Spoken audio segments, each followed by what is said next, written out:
In today's video, I'm going to teach you how to transfer domain from Namecheap to GoDaddy.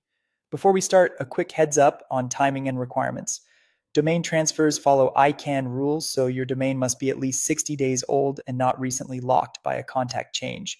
You'll also need access to the registrant email address on file because that's where approval messages and your authorization code will arrive. First, sign into your Namecheap account, open your domain list, find the domain you want to move, and click Manage.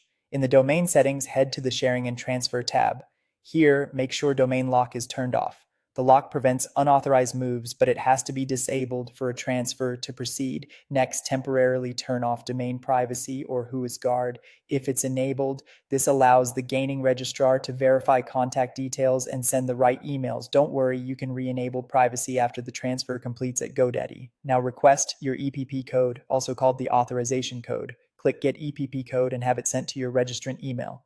Keep that email handy. You'll paste this code at GoDaddy. If you don't see it within a few minutes, check spam or promotions.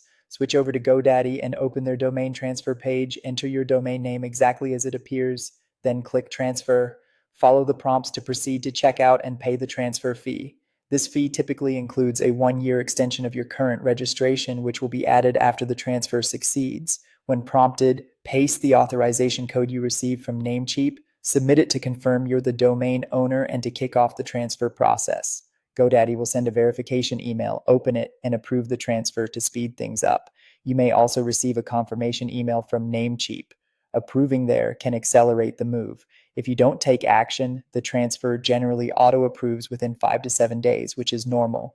While you wait, monitor the transfer status from your GoDaddy domain portfolio. You'll see updates as the domain moves through each stage. Once it shows as complete, you're done. At this point, re-enable domain privacy in GoDaddy to protect your contact info.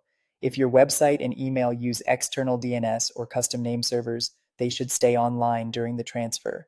If you were using Namecheap's default DNS, plan to recreate your DNS records at GoDaddy after completion to avoid downtime. That's the full process: clean, secure, and reliable. Follow along, and your domain will be at GoDaddy in no time.